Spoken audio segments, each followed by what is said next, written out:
Campanero Terramano.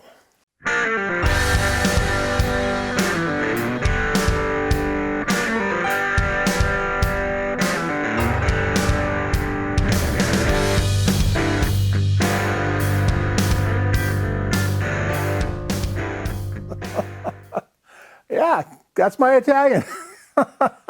Ciao. Campanero Terramano is a guy that has been emailing me for quite some time now. He lives on the east coast of Italy, in a little town called Teramo. So Campanero Terramano is bell ringer from Teramo. Well, he is a lover of bells, as am I. And he has been talking to me about his bells, and he actually designed a bell that he wanted me to print on a 3D printer. I think he just kind of wanted to see what it would look like, and so I did that. This is the bell that he designed. The shape, the profile inside, everything is his design.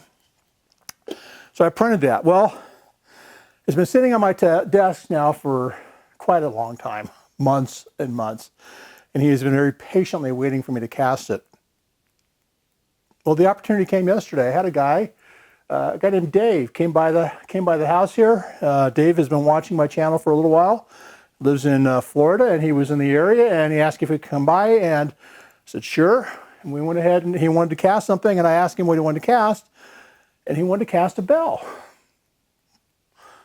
Just so happens I have a bell that needs casting. So we're going to cast this bell. We're going to cast it in aluminum. And I realized that this bell was designed for bronze, and I would normally cast it in bronze, but I have not got enough bronze to make this thing. And I just wanted to be able to do something with Dave and run him through the whole process of doing it and what it takes and have some success. So we're going to go ahead and do that. You will see Dave's hands. Probably you'll see Dave's hands. I haven't edited it yet, but you'll see another set of hands in there. That's him helping with things. We had a great time. Just had a great time. So let's go ahead. I will probably try to explain some of the things that I'm telling Dave at the time, because we stopped and talked about a lot of the process along the way. So that's you may see me doing that, and I'm hopefully going to be able to handle that in the voiceover. Let's get at it. Well, and that is exactly what I'm going to do. We're going to talk about some of the process here. We're going to talk about things that Dave and I talked about as we were ramming up the mold and actually pouring this casting. And in the interest of keeping this thing moving along, I'm actually going to leave a lot of stuff out, stuff that you can see in my other videos, probably a lot of the stuff actually. Well, the first thing we're going to do is we're going to make a false cope. And it's called a false cope because it's not used in the final mold. We're only going to use this to hold the bell pattern while we ram up the drag and get the core built inside the pattern. I'm actually ramming this pretty hard here, as I want the sand to be very firm when I place the drag on it. I don't want it to deform while I'm ramming up the drag. And with the false cope rammed up and struck off, we can flip it over and expose the pattern, place the drag on it. I'm also going to go ahead and place the runner in the drag. Our gate will end up being up in the cope. Now what I'm doing here is I'm trying to loosen up the pattern inside the false cope. I'm going to tap around in here and just try to loosen it up a little bit. And the reason being is I think I want it to fall out of the cope when we lift it up. I'm afraid that if the pattern sticks in the cope, that it will tear up the core that I'm building into the drag. You're going to see in a few minutes here that I should have hit it a little bit harder. So with my runner where I think I want it, and with a liberal amount of parting compound applied, we're ready to go ahead and start filling the drag and building the core that's going to be inside the bell.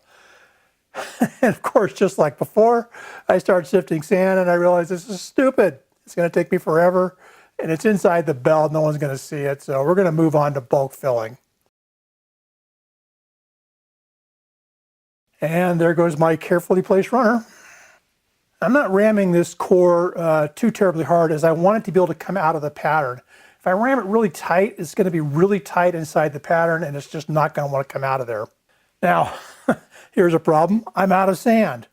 I've still got like an inch of drag left to fill. Luckily, I had some more sand that I had mulled in anticipation of putting up on the store site. So first thing, do you know anything different about this sand? Yeah, it's a different color. The darker colored sand is sand that I've been using for a while. The darkness is it's due to the clay burning as it comes in contact with that molten metal. And the longer you use your green sand, the darker it will become. This is also why you need to add a refresh of bentonite to it occasionally. You want to just keep that bind nice and strong. Now, as I strike this off, I am noticing and pointing out to Dave some dark spots in the new sand. Those dark spots are actually small amounts of that powdered clay that didn't get molded into the sand evenly. They're actually wetter than the evenly molded sand around them. It's really kind of an interesting thing. And these aren't going to be a problem because as the sand gets used in the molds and it gets remolded, it's going to eventually blend in. I mean, you certainly don't see it in the sand I've been using for some time. There, now you can actually see them better. This thing weighs a ton, and it's tough to flip this thing over while still trying to hold it all together. I'm going to lift the false cope off and hope that pattern stays in the drag, which, of course, it doesn't. Give us a nice opportunity to see the core that we built, however.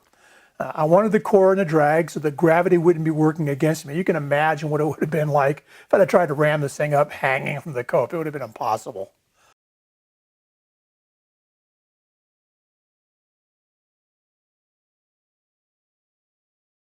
And again, with the sifting sand, I don't learn. I just don't learn. And with Dave's useful finger, we'll get the cope filled up with sand, and you can see the sprue in there now, along with a vent for the spin trap. This is going to be another one of those times where this tiny little sprue takes metal plenty fast enough to fill this bell.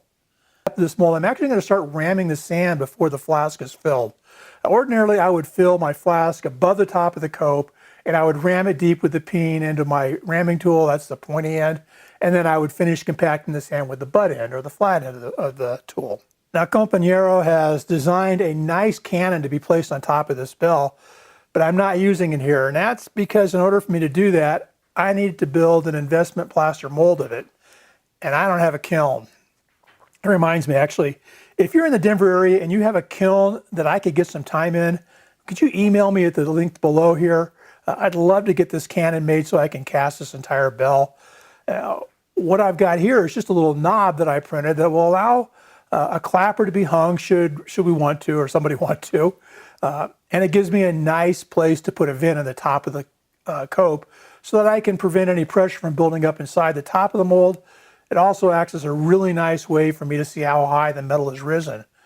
So does that make this a riser? I'm trying to be really careful here as I finish ramming the cope. I don't want to smash that ramming tool down into the sprue or onto the vent and drive them down into the drag, which I know I'll do if I'm not really careful.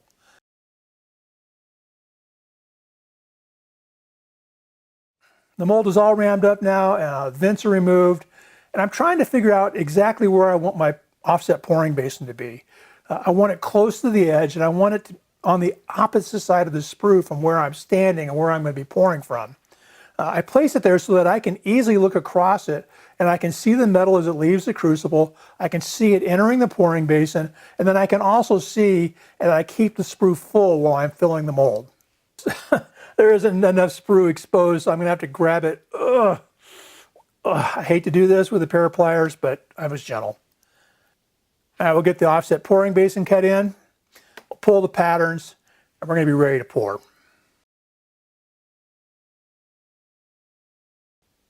Because I want this crucible as close to the pouring basin as possible when I start to pour, I've set a piece of angle iron on top of the wooden flask to protect it from the heat of the crucible.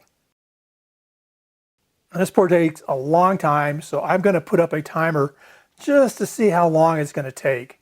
And as I was pouring this thing, I got to tell you, I began to wonder, am I going to have enough aluminum in the crucible to fill this bell? It kept going and going. Wow, almost 12 seconds of continuous pour that you can see filled from the bottom all the way to the top of this mold without any trouble at all. All right, it's been a few minutes. Let's get this thing opened up and see what we've got. Dave, little help here, man? We'll get it knocked out of the sand and we'll see what we've got.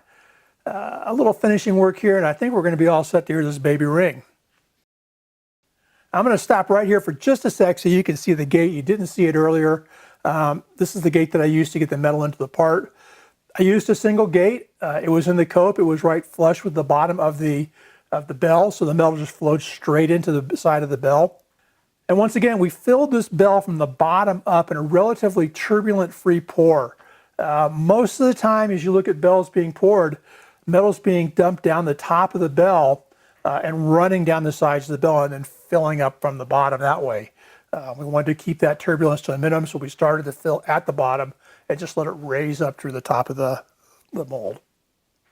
All right, well, here's the moment of truth. We got the bell, I got the gates and everything cut off your gate, and I guess I got the gate cut off. Got the bottom, I got the flashing cleaned up on it. So here's the moment of truth. How does this sound? Let's ring it.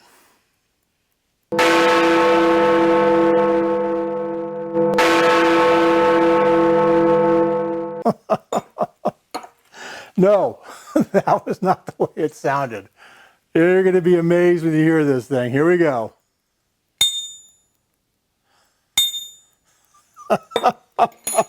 It's almost clunk, clunk, but it's not quite. It's just close.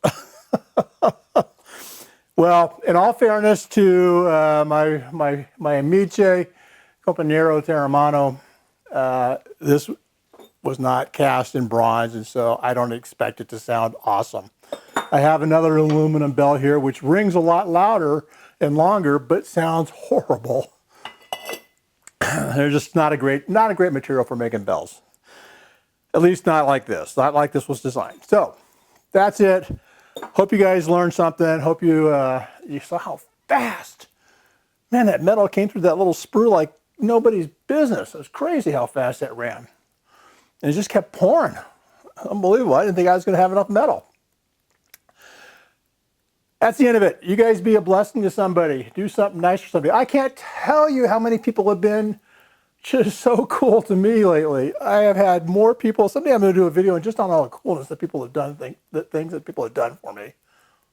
That sounded horrible, didn't it? Someday I'm going to do a video on all the cool things that people have done for me recently. Incredible. And you guys have a great day.